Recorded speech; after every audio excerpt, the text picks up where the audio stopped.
Aloha, ladies and gentlemen, and welcome to Let's Play Dark Souls with yours truly, me, Dark12. So those of you who are either new or just tuning in for this episode, wondering what's going on, I'm back at Firelink Shrine.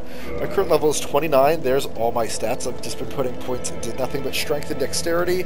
That way I can have a little bit more fun with the weapon choices that I have in the game. And I'm going to go show you how to do a secret area of the game that's completely optional, does not forced on you whatsoever, and will open up another secret area to you later in the game. So with that, all that being said, follow me. We're going to come to here where Petrus is. Now, if you're brand new to playing the game, I would recommend that you turn off this video right this second if you've not played as far as you would like to, because the moment around the corner, I have a bunch of people here.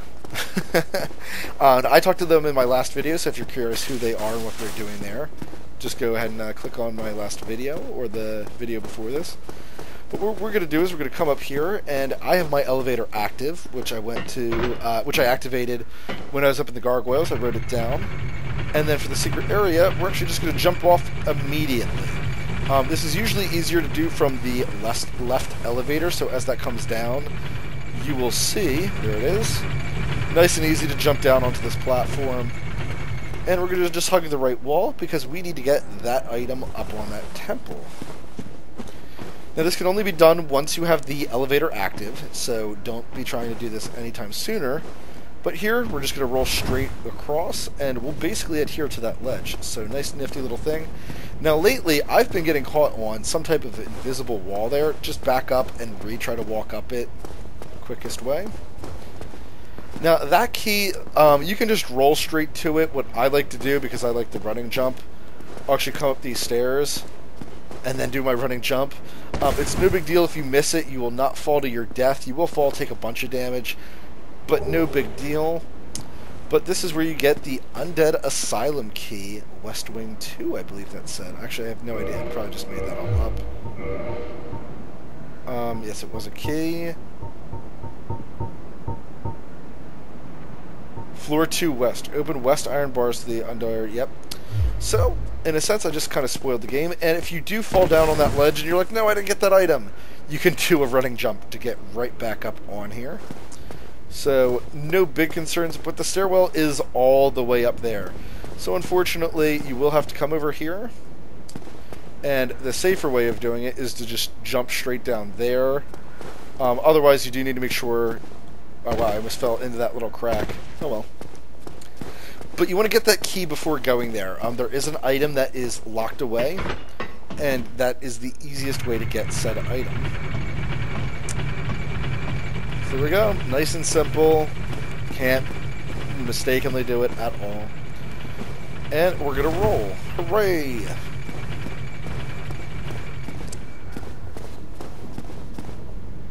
So we're going to come up here, and we are going to go to our secret world, and you're just going to keep following along the main path, because once you get here, you can curl up like a ball.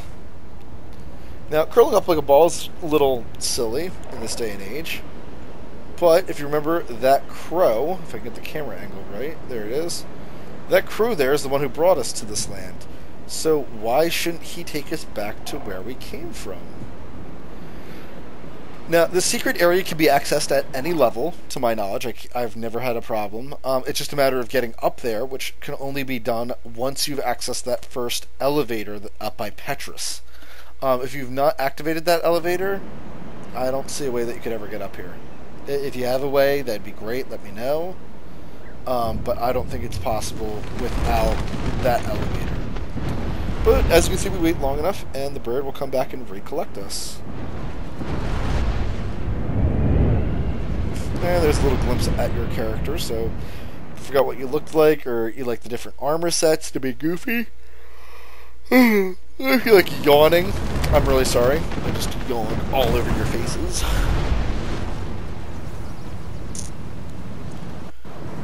But the tutorial of the game is actually a secret area of the game that unlocks another secret area. So as you can see, we're going to come down here, and first things first, we are greeted by dreglings with torches. Oh crap.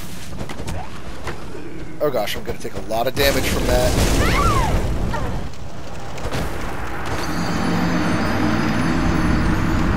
Lovely. I will meet everybody back there. And welcome back. Sorry about that. So I actually died climbing back up the tower. I did not get invaded. I did not fight an enemy. I was kind of goofing around a bit, and I found a ledge, and I went exploring, and I fell to my death. Yeah. I was trying not to heal myself for some reason, because I didn't want like an off-camera inconsistency. So when we get back here, I'm not going to have a blood stain, which I'm not sure if I've showed that off yet. And I'm going to have 0 souls. But here we go. Welcome to the Northern Undead Asylum. Let's try this again without the fail. And... oh, I switched over to Hidden Weapon. Okay. That's not going to help me against these guys. That's what should have happened the first time. These guys as well, guys, if they're giving you trouble, what you should actually do is just lure them back. Because as you can see, that wall will segregate a lot of them, and that'll give you a much easier time going down this hill. Now, I'm going to show off a secret, but I'm not going to show off everything for it. But if you come over here... You, give me warm, give me soft. Now, I'm going to show off an example of what you can do. I recommend just type online Snuggly the Crow. It's a Dark Souls, Demon Souls thing. In in Demon Souls, it was sparkly because he was asking for something sparkly. This crow, you can give it certain things and it'll consider them snuggly items. So one of the items you can give him is a blooming purple moss clump, so we'll drop just one. And notice that the crow doesn't say anything. Now, what you can do is you can run to a bonfire, or you can actually just exit out of the game, which is probably going to be your fastest bet. If you're playing online, this is an area where you cannot be invaded because it is a secret area, so it won't matter whether or not you're playing online. But I just don't want to see too many messages because I have a bad tendency of reading them. So, yeah. And just reload your game, and Snuggly will have traded an item with you. You, give me warm, give me soft. So here, if you remember, I dropped a blooming purple moss clump, and instead he gave me 2 twinkling titanites. So with this being said, there's a bunch of items you can trade to him. I'd recommend just looking it up online at your leisure or test it out.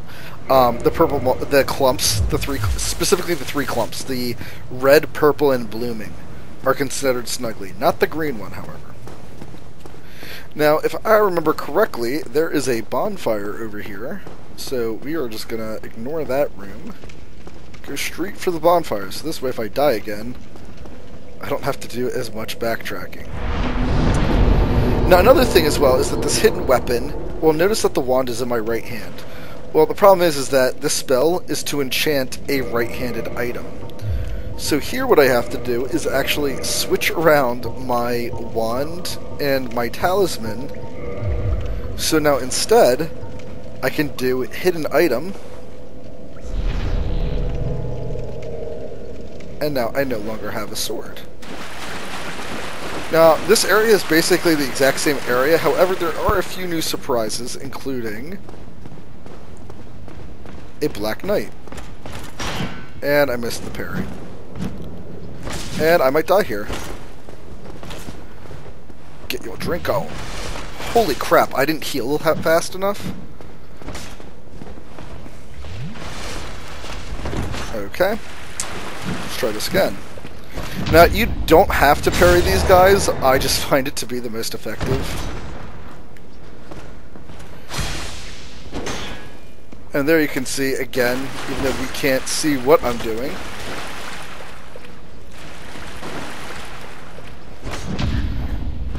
My item is there. It is doing the damage. Or my sword is there. I don't know why I keep calling it item. Holy shnikes. That could be bad.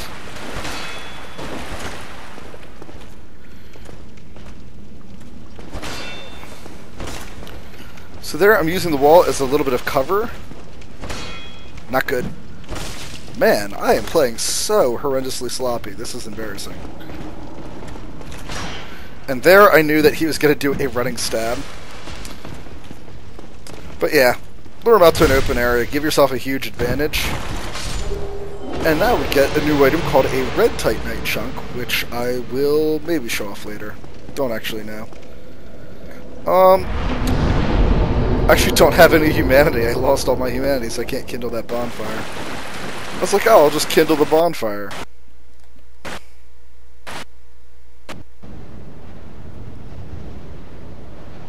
Gotta behave now? Gotta behave? Stupid recording. Sorry about that little blip. Not sure what just caused that, but my computer seems to have recovered. So I'm gonna pretend like it never happened. And I probably won't even cut it out of the recording session, too.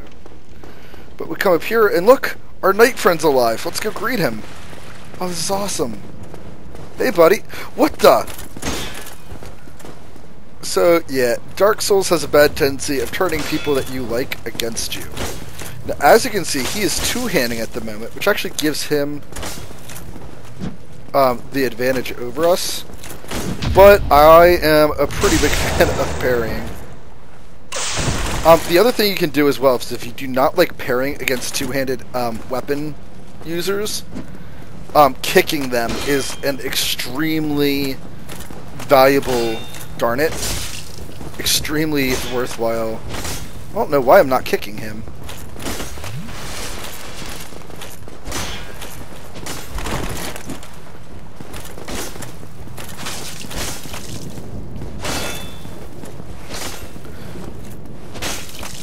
Man, I am doing horrendous. I probably should just stop playing at this point. Not doing anything impressive at all. I am trading blows with him like a champ, though.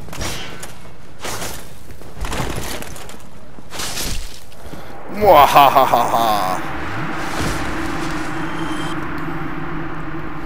And here you can get what I consider to be a very valuable shield. Now, if you remember on the Moonlight Butterfly, I used what was called the Cocytus Round Shield. Well, instead, here is a magic-resistant shield. It has 80 magical defense to it.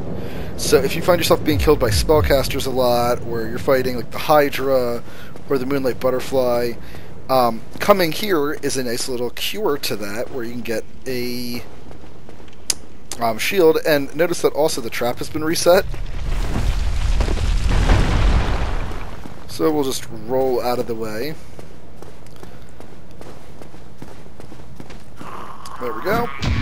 Alright. Get my groove back on. Get my groove back on. I didn't even play for like 4 days. Something went wrong with my recording session.